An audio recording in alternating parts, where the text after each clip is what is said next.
여러분 안녕하십니까? 돈이 되는 부동산 신나는 투자. 오늘 이 시간에는 성공 투자를 위한 지식까지 코너인데요. 제 4탄 유치권에 대해서 한번 알아보도록 하겠습니다. 이게 공부라는 건 평생 교육이라고 하듯이 참 끝이 없는 것 같아요. 조금 관심 있게 보다가 좀 등한시하면 좀 가물가물하니 잊어버리고 이러는 게 이 정보, 이 지식, 습득, 이 공부가 아닌가 생각이 듭니다. 오늘은 유치권에 대해서 하나하나 조목조목 따져보겠는데요.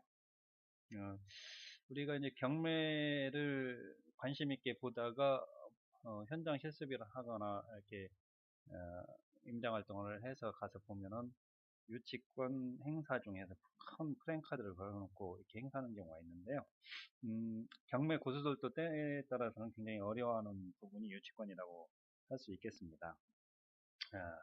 근데 이제 유치권도 자세히 파고들어서 분석을 하면은 그렇게 어렵지는 않습니다. 그래서 지금 오늘 이 시간에는 유치권에 대해서 조목조목 한번 살펴보는 시간을 갖도록 하겠습니다. 일단 유치권이 성립하기 위한 조건이 있어요. 성립 조건에는 어떤 것들이 있는지 한번 살펴보도록 하겠습니다. 유치권의 성립 요건에 대해서 알아보겠습니다. 유치권이 성립하기 위해서는요, 타인의 물건을 정당한 이유로 점유해야 합니다. 이 점유가 굉장히 중요하고요. 타인의 물건 요거 하면은 이 목적물이 되겠네요. 유치권의 목적물이 되겠습니다.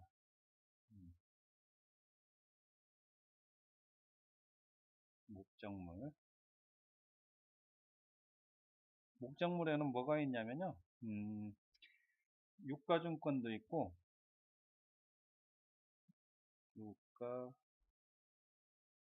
유가증권, 또 동산도 있습니다. 또 동산이 있으면 부동산이 있겠죠. 대표적인 이제 부동산. 이 목적물이 존재해야 한다는 거 잊지 마시고요. 점유하고 있는 원인이 점유물건에서 발생한 채권일 것.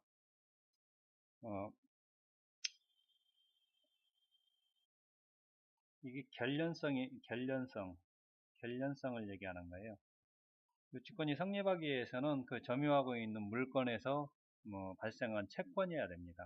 결련성 채권의 유무, 이 채권을 말하는 것이고, 그 정당한 채권이 세 번째로 이제 변제기에 도래할 것.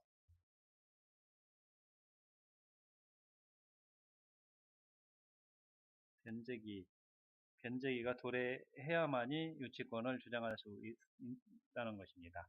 그리고 네 번째로 이 유치권 배제 특약이 없을 것. 만약에 서로 약정에 의해서 유치권이 성립하지 않기로 하겠습니다 해서 계약을 하거나 이렇게 해서 한 경우는 유치권이 성립이 안 된다는 것입니다. 그래서 목적물이 있어야 되고 목적물에서 발생한 채권이 있어야 되고 그 채권이 변제기에 도래해야 된다는 거 이렇게 잊지 마시기 바랍니다. 그러면 유치권의 특징에 대해서 한번 알아볼까요?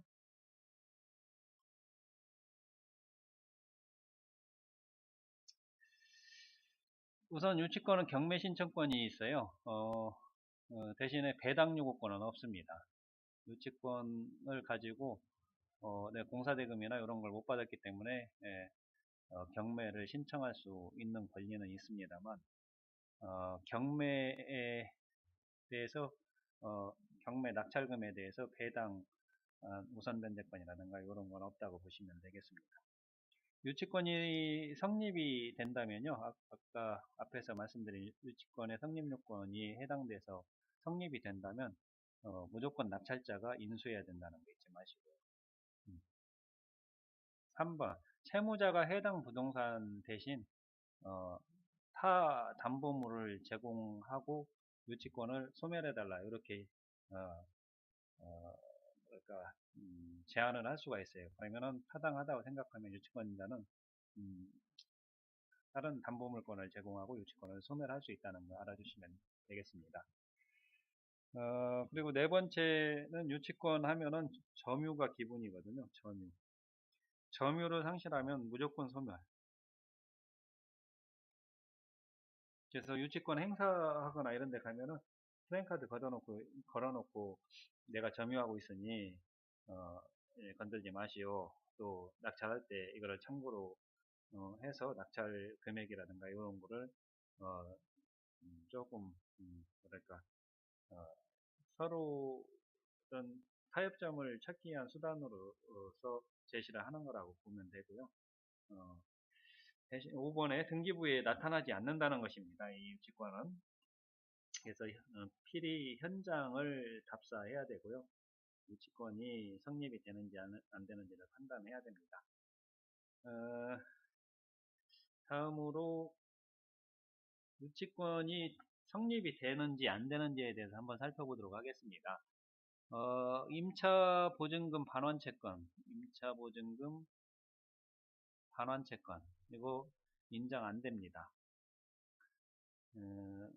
결련성이 없는 거죠. 임차보증금은 그 임차 목적물, 건물이나 이런 거에 대해서 발생한 채권이 아니기 때문에 결련성이 없어서 인정이 안 된다고 보시면 되겠습니다.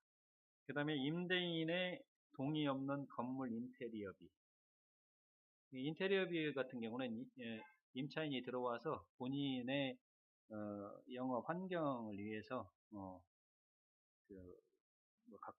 꾸미고 이제 시설을 하는 거기 때문에 건물의 뭐 유익비라든가 필요비로 인정이 안 됩니다. 인테리어비 가지고 유치권 행사하는 경우가 있는데요.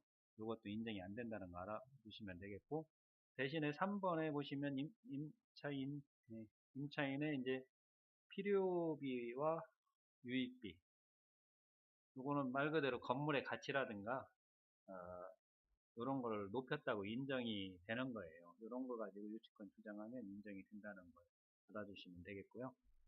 그 다음에 건물의 공사대금, 해당 건물의 공사대금을 점유해서 유치권을 주장하면 인정이 됩니다.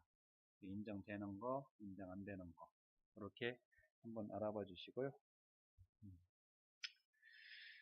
다음으로 이제 대법원 판례에 의해서 건축물이 이제 뭐 나대지 상태에서 건물을 지탐하는 건물이라든가 건물 기둥과 지붕 주벽까지는 완성이 됐는데 전체적으로 미완성 건물에 대해서는 대법원 판례가 인정을 안 하고 있다는 것도 좀 알아주시면 되겠습니다. 그래서 이게 좀 현실에서는 가장 많은데요. 1번 같은 경우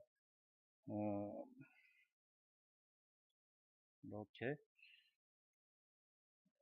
A 토지에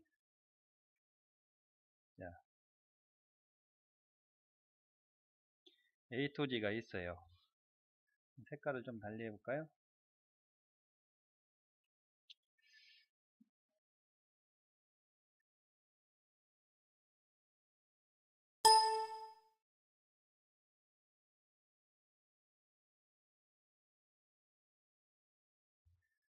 A 토지에 이 미완성 건물이니까 이제 기초 텃밭이만 이렇게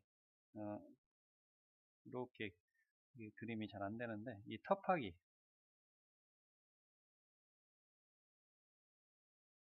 텃밭이라든가 일단 기초만 올라가 있는 상태예요. 기초만 올라가 있고 만약에 이 B가 A의 의뢰에 의해서 공사를 하고 B 공사를 하고 있다고 가정했을 때 A 토지의 갑이 저당을 잡았어요. 저당을 잡아서 이 저당권이 실행이 됐습니다. 실행. 그래서 다시 그림을 그려보면 A 토지가 낙찰이 돼서 을이 을토지 낙찰이 됐다고 가정했을 때 이 지타말은 이 터프하기 기초공사를 하고 있는 B가 유치권을 주장할 수 있느냐 없느냐, 요거 안 됩니다. 이 대법원 판례는 미완성 건물 같은 경우는 요거는 이 색깔을 좀 달리해서 표시를 하면요, 이 미완성 건물은 토지에 부합된다, 이렇게 판시를 하고 있습니다. 부합. 그래서 미완성 건물은 토지의 부합물이기 때문에 을이 이 유치권 행사하고 있는 B에 대해서 내 토지를 점유를 반환해 달라, 이렇게 주장을 할 수가 있습니다. 그래서 대법원 판례에서는 건물 협박이라든가 기초만 올라가 있는 상태에서 이 건물은 인정이 안 된다는 거, 요거 알아두시고요. 또 한 가지 판례는요, 이게 A 토지가 이렇게 있습니다. A 토지에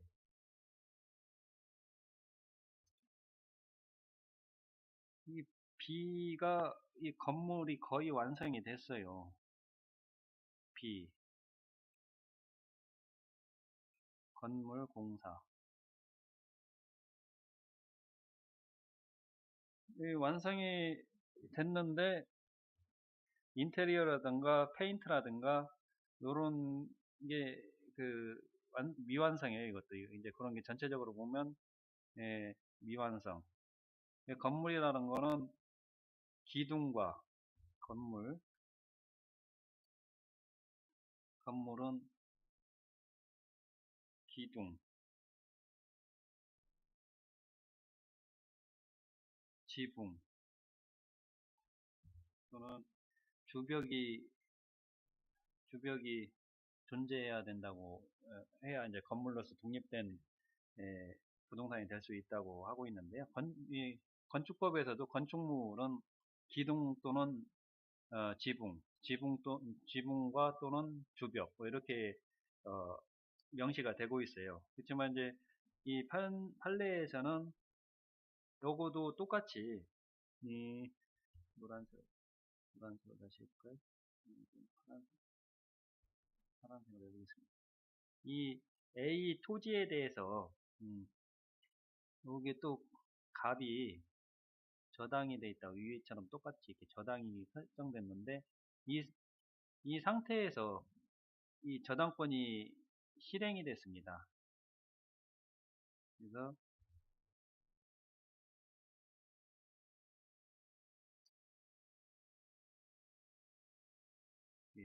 저당권 실행으로서 이것도 만약에 을이 토지 낙찰 건물 B, 당연히 건물주 입장에서는 이제 건물 유치권을 행사해서 인도를 거부를 할 겁니다. 인도 거부.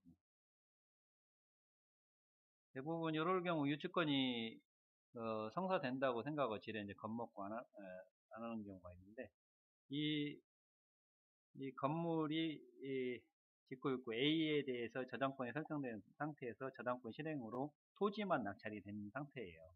그래서 B가 건물을 지었는데 기둥과 지붕, 주벽이 돼 있어도 전체적으로 이제 인테리어라든가 이런 게 미완성된 상태에서 B가 유치권을 주장할 경우 을에 대해서 유치권을 주장하고 있어요. 그때 요 대법원 판례는 이것 또한 독립한 건물로 볼 수 없다고 보고 유치권을 인정을 안 하고 있습니다.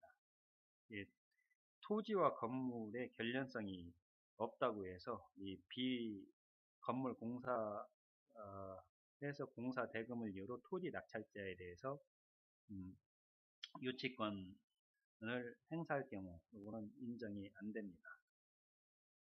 그러면은 비건물 공사를 한 사람 입장에서는 억울할 거 아니에요. 이럴 경우는 지난번에 그 얘기를 드렸습니다만 이 법정지상권 비유치권자는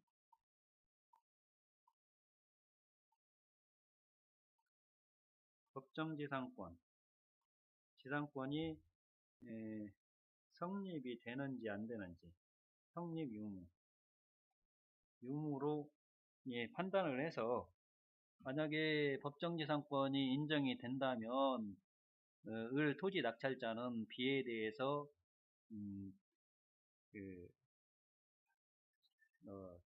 방법이 없어요. 지료 청구할 수밖에 없겠죠. 지료 청구하고.